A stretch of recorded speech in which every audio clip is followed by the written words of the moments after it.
Success point में आपका स्वागत है। ये वीडियो उन सभी विद्यार्थियों के लिए हेल्पफुल रहेगी जो 10th पास कर चुके हैं और 11th में कौन सा सब्जेक्ट लें इस दुविधा में पड़े हुए हैं।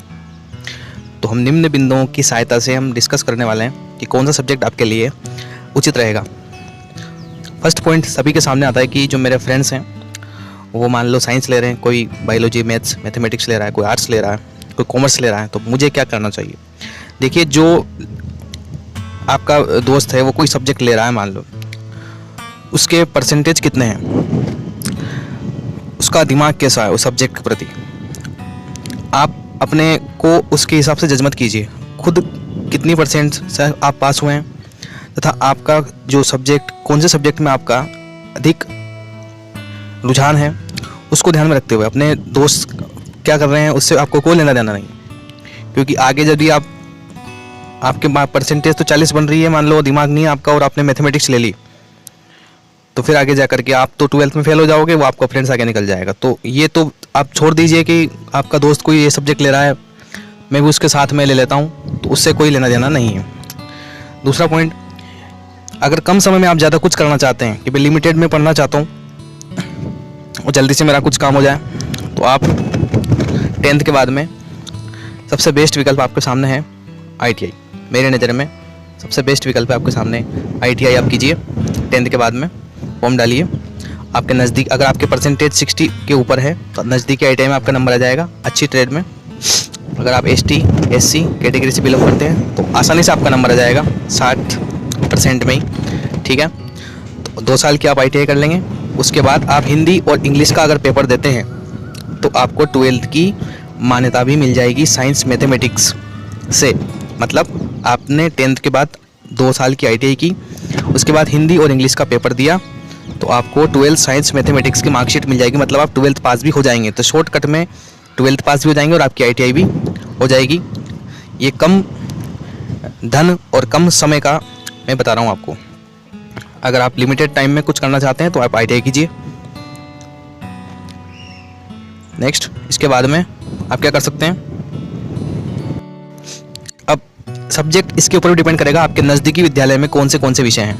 यदि आपके नज़दीकी विद्यालय में आर्ट्स है और आप अगर बाहर नहीं जाना चाहते हैं, क्योंकि आप ये देखिए कि आपको 11th पढ़ोगे, आप 12th पढ़ोगे, आपको परमानेंटली 2 साल तक 4-5 किलोमीटर अगर दूर स्कूल है तो वहाँ जाना पड़ेगा। आप एक दिन को ना देखिए।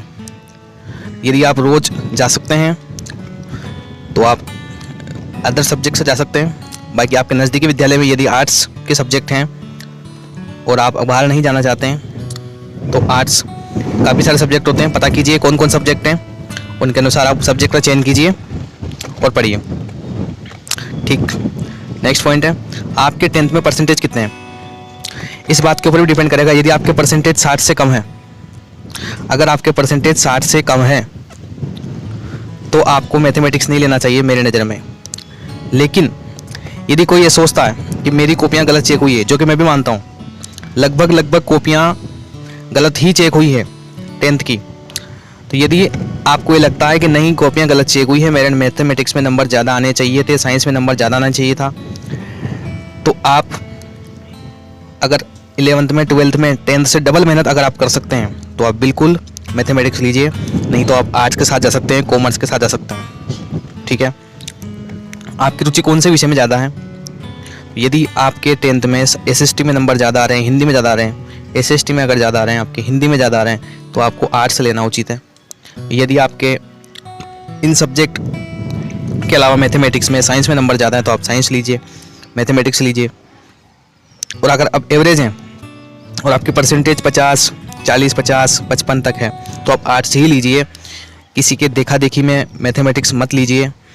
अगर आप ले लेंगे बाद में आपको 11th में 12th में बहुत दिक्कत का सामना करना पड़ेगा। 12th के बाद में फिर आप BSc first year, second year, तो कोर्स पूरा डबल होने वाला है। जितना 10th में आपने मेहनत की है उससे डबल मेहनत आपको करनी पड़ेगी। ये ध्यान में रखते हुए चलिए। थैंक्स।